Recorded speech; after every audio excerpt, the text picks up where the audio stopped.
प्रभु मैं तेरा तेरा तेरा, तू मेरा मेरा मेरा, मैं तेरा तेरा तेरा, तू मेरा मेरा मेरा।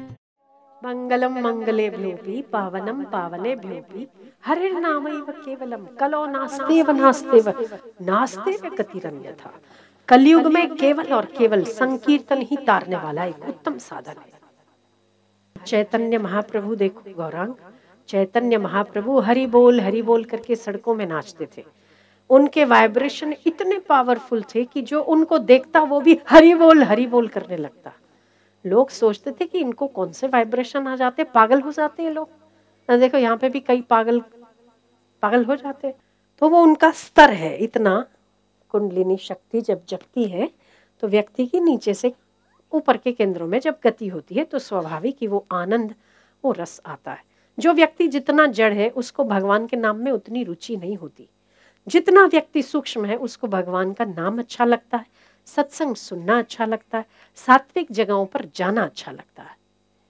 ये उसकी पहचान है।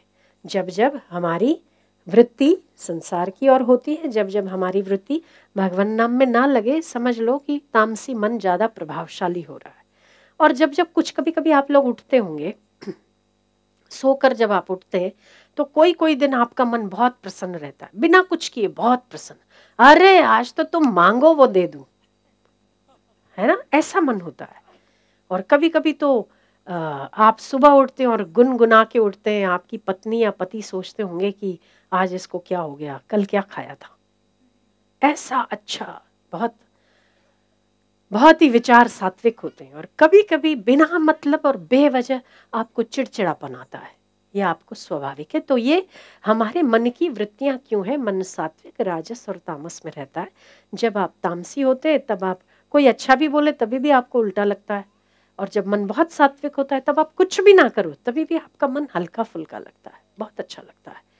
इसीलिए शास्त्रों ने और संतों ने बार बार सात्विक कीर्तन, सत्संग और सेवा पर जोर दिया है। क्यों? क्योंकि हमारा मन उस समय ज्यादा सात्विकता में होता है, और जब ज्यादा सात्विकता में होता है तो मन को तमस की वृत्ति से हटकर सात्विकता की आदत बनती है, ताकि अगर एक दिन और एक घंटा प्रसन्न रह सकता है वो व्यक्ति 5 दिन भी रह सकता है, जो 5 दिन रह सकता है वो 5 साल भी रह सकता है, जो 5 साल रह सकता है वो पूरा जीवन भी रह सकता है। इसी हमारे शास्त्रों में एकादशी का जागरण क्यों लिखा है? इससे सात्विकता बढ़ती है। एकादशी के जागरण में लोग 12 बजे तक जागरण करते थे। पहले के लोग तो पूरी रात्रि जागरण करते थे।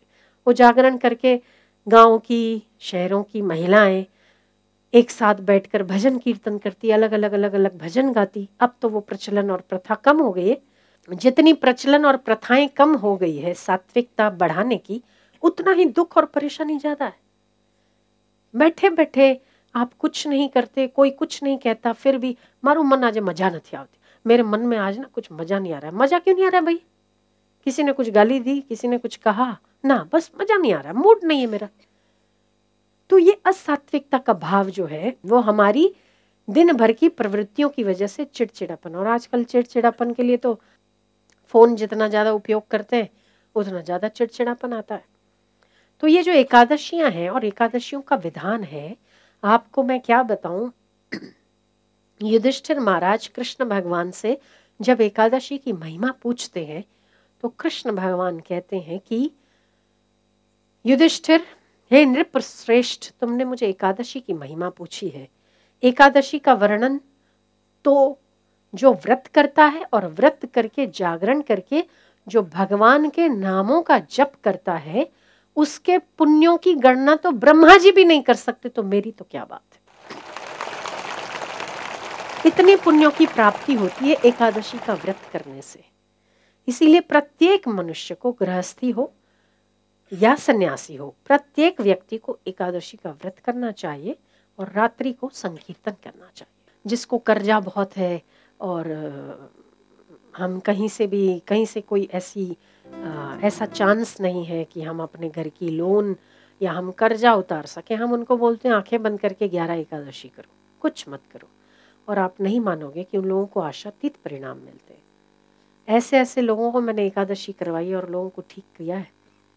तो एकादशी सबको करनी चाहिए और ये पुण्य चैन है, जो नहीं करते उनसे करवानी भी एक ये बड़ी सेवा है।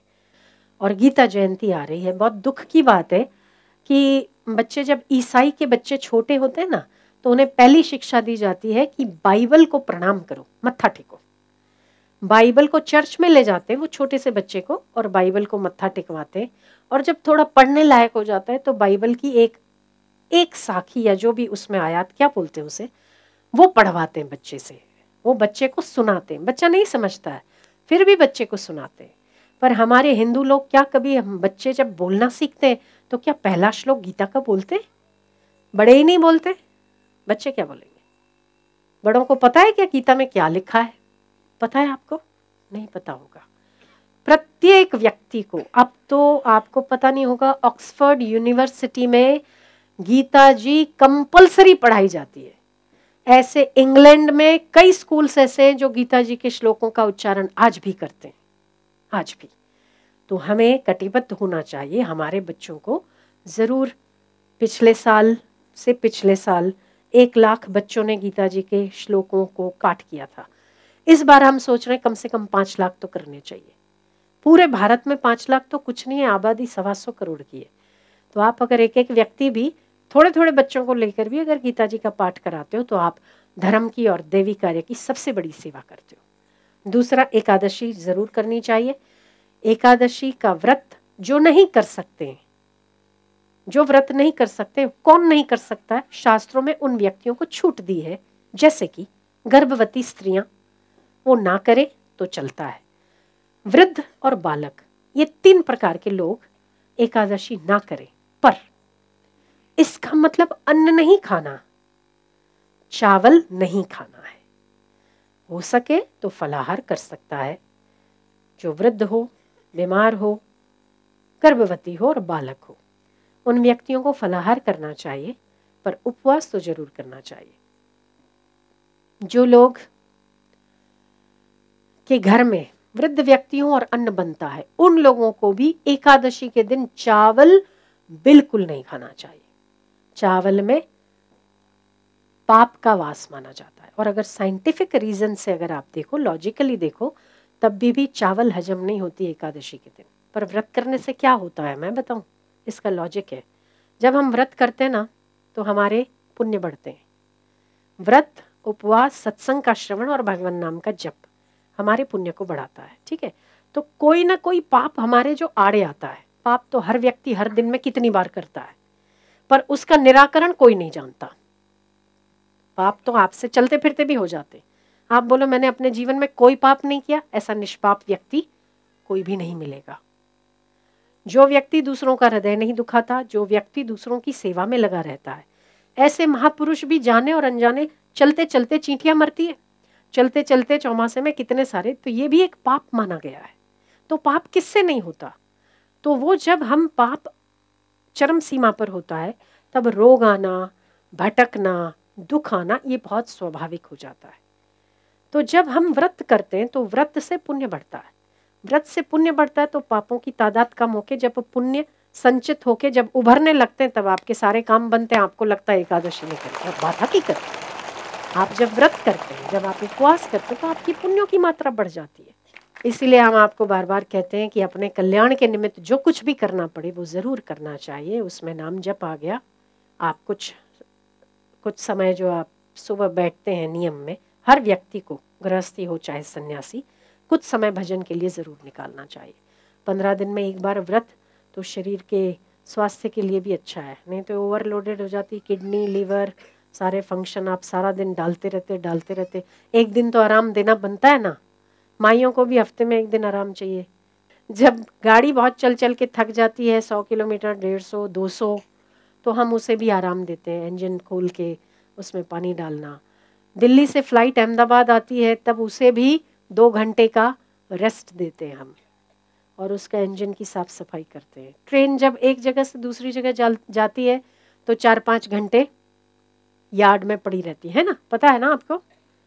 तो ये भी एक इंजन है, मशीन है, इसको भी थोड़ा आराम देना बनता है। और जो 15 दिन में एक बार, अब तो उस दिन मुझे किसी ने बताया कि साइंस ने अब ये डिक्लेयर किया है कि हिंदू संस्कृति के 15 दिन में एक बार जो उपवास आता है, उस उपवास से अगर हम उसे एंटी कैंसर नाम दे दें तो भी अतिशयोक्ति नहीं होगी। 15 दिन में एक बार उपवास करने से कैंसर नहीं होता है, ऐसा साइंस कहता है।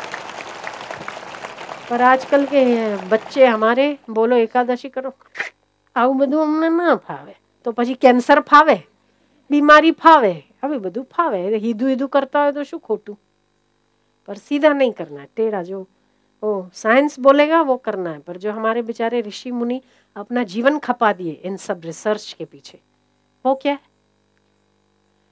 तो हम सभी बच्चों को, बड़ों को, सभी को एकादशी करना चाहिए, व्रत करना चाहिए, नाम जप में थोड़ा बहुत आश्रय लेना चाहिए। दुख पड़े फिर संत शरण जाइए, या दुख पड़े फिर भगवान की शरण जाओ। उससे बेहतर है कि पहले ही जाओ तो दुखी ना आवे, मन मजबूत तो हो जाता है। गांधी कहते कि मैं गांधी कैसे बना। मेरी माँ व्रत रखती थी, चतुर्मास में वो सूरज देखने के बाद पानी पीती थी। और चतुर्मास में उस समय, आजकल बारिश कम हो गई है, पहले तो बारिश भी बहुत ज्यादा होती थी। तो चतुर्मास में मैं देखता था कि मेरी माँ, हम खाना खाते थे तो हम अपनी माँ को बुलाते थे, माँ आओ खाना खाने। माँ कहती थी अभी मुझे भूख नहीं है, ये नहीं कहती थी कि मुझे उपवास है। जब मैं थोड़ा बड़ा हुआ तो मैंने देखा कि माँ 4-4 दिन खाना नहीं खाती। एक दिन मैंने उसको पूछा कि माँ तू खाना क्यों नहीं खाती? बोले बेटा आज मैंने सूर्य के दर्शन नहीं किए, इसीलिए मैं आज भूखा रहूंगी। मैं उसको पूछता था कि माँ तू 4-4 दिन कैसे भूखा रह लेती है? बोले बेटा ये व्रत नियम जीवन में बहुत जरूरी है। व्रत हमें मजबूत बनाते हैं और पुण्य देते हैं, व्रत करना चाहिए। तब तो हम बच्चे थे, तब हमें पता नहीं चला, पर मेरी माँ का चतुर्मास में भगवान सूर्य को देखे बिना भोजन न करना, इस व्रत ने मुझे महात्मा गांधी बना दिया। और यही उसकी परंपरा ने, मैंने अनशन किया, गांधी जी ने अनशन किया था, आप जानते हो इस बात को, पता है ना आपको, अंग्रेजों के खिलाफ अनशन किया। मेरे में मेरी माँ का ही बल काम किया, जो उसका व्रत में देखता था ना, उसी व्रत के बल से मैं आज गांधी, अंग्रेजों को छुड़वा के राष्ट्रपिता बना हूं। ये मेरी माँ का काम। तो मनुष्य के जीवन में व्रत होने चाहिए। जिनके माता पिता व्रत, उपवास या नाम जप नहीं करते, उनके बच्चे बोदे बोदे रहते हैं, थोड़ा बहुत दुखी हो गए, ऐसे जो बोदे होते हैं, मक्खन में उंगली डालो और कैसे गोबा पड़ जाता है, खड्डा पड़ जाता है, ऐसे होते हैं मन के।